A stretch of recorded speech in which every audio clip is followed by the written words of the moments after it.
आज का मोटिवेशन भी ले लीजिए, your goals minus your doubts equal to your reality. बहुत बड़ा मतलब मोटिवेशनल कोटेशन है। मैं तो यही समझूंगा कि अगर ये अपने आप में कोई विद्यार्थी पेज लिख करके भी समझा ले, अपने आप के आगे लिख करके रख ले कि मैं क्या हूं, तो मेरी व्याख्या ये है। किसी भी व्यक्ति की यही व्याख्या है। क्या व्याख्या है, क्या डिस्क्रिप्शन है किसी व्यक्ति का, उसका गोल क्या है, यानी उसने क्या एम बनाया। उसने एम बनाया हुआ है कि उसे यूपीएससी क्रैक करना है, कि उसे एसएससी या स्टेट पीसीएस जो भी एग्जाम उसे क्रैक करना है, ये उसका गोल है। अब डाउट्स क्या हैं? डाउट्स ये है कि मैं तैयारी के साथ साथ और कौन सी तैयारी साथ लेके चल सकता हूं। देखिए, अपनी क्लास में से भी ना लगभग 95% बच्चे तैयारी के दौरान फोकस्ड नहीं हैं। फोकस्ड नहीं है, मैं उनके ऊपर ये आरोप नहीं लगा रहा हूं। वास्तविकता है कि जिस प्रकार के माहौल में हम रहते हैं, उस माहौल के अंदर ऐसा डर हमारे भीतर भर दिया जाता है कि हम खुद के ऊपर डाउट करने लगते हैं। डाउट कैसे? सर मैं तो यूपीएससी की तैयारी करना चाहता हूं। डाउट यह है कि यूपीएससी की तैयारी के साथ साथ क्या मैं स्टेट पीसीएस की तैयारी भी कर सकता हूं, क्योंकि दोनों का सिलेबस लगभग 50% सेम है। बस यहां से शुरू होती है कहानी। जब आप अपने स्टेट पीसीएस की तैयारी के लिए पढ़ने बैठते हैं, तो जिस प्रकार के सर्कल के बीच आप उठते बैठते हैं, वो लोग आपके दिमाग में जमा देते हैं कि देखो बेटा, यूपीएससी तो मुश्किल से 100-125 लोगों का निकलता है कि नहीं? कलेक्टर तो मुश्किल से 150 लोग बनेंगे, और तुम हो कि यहां पर बैठ करके स्टेट पीसीएस में जाओगे तो 28 राज्य हैं, कहीं ना कहीं के तो स्टेट पीसीएस में एंट्री कर ही जाओगे। बस यहां से द्वंद्व शुरू होता है। और कहते हैं ना, द्वंद्व कहां तक पाला जाए। भैया, ये द्वंद्व ही है कि आपको अपनी सफलता से तुरंत दूर खींच ले जाता है। आपको लगता होगा कि यूपीएससी जैसे एग्जाम में पता नहीं कितने विद्यार्थी बैठते होंगे। बहुत बड़ा ट्रुथ बताता हूं मैं आपको, यूपीएससी हो या स्टेट पीसीएस, एकदम सबसे सटीक और सच्ची बात बताता हूं साथियों। जितने भी लोग देश के अंदर एग्जाम देने जाते हैं, अभी राजस्थान के अंदर एक महा एग्जाम हुआ, टीचर बनने का एग्जाम है ना। टीचर एग्जाम, तृतीय श्रेणी के एग्जाम बनने के लिए टीचर का एग्जाम हुआ था।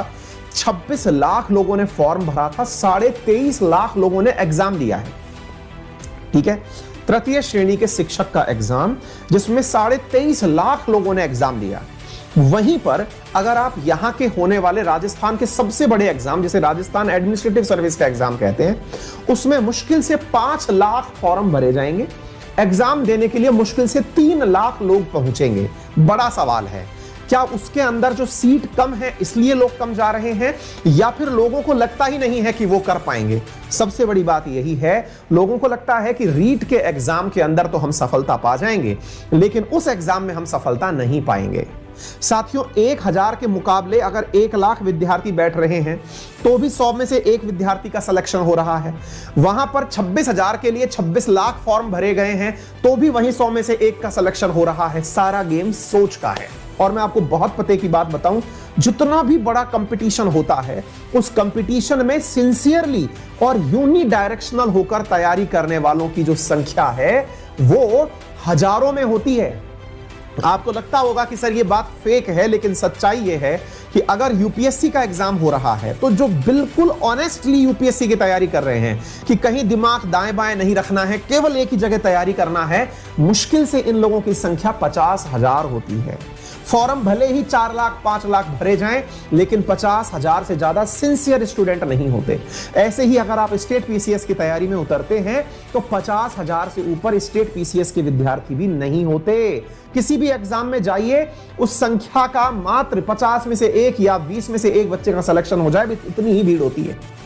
क्योंकि हम अधिकांश जगह इसी डाउट में फंसे रहते हैं कि मैं ये करूं या वो करूं, और वहीं से आप साइड हो जाते हैं, और जिस बच्चे ने यूनिडायरेक्शनल होकर दिशा ले रखी है, वो सिलेक्शन निकाल ले जाता है। रियलिटी तो यही है। अब आप इसे कैसे लेते हैं, ये आपके ऊपर है। 2 नावों पर पढ़ाई करते हुए चलना रिस्की है।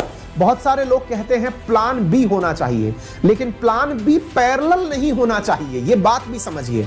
आप में से अधिकांश विद्यार्थी बहुत सारी फिल्मों से, इवन एक एस्पिरेंट करके हमने खुद ने वेब सीरीज बनवाई अनअकैडमी वालों ने, उस वेब सीरीज में भी हमने प्लान बी की बात करी है ना। लेकिन प्लान बी असल में पैरेलल ही नहीं होना चाहिए कि आप प्लान ए भी लेके चल रहे हैं, प्लान बी भी चल रहे हैं। प्लान बी ए के बाद आता है ना भाई, तो पहले ए को तो एग्जीक्यूट करिए। आप में से अधिकांश लोग ए और बी साथ साथ लेके चल रहे हैं, कहीं के भी नहीं हो रहे, धार से नीचे गिर रहे हैं। पर समझिए कि इस लाइन का मतलब क्या है।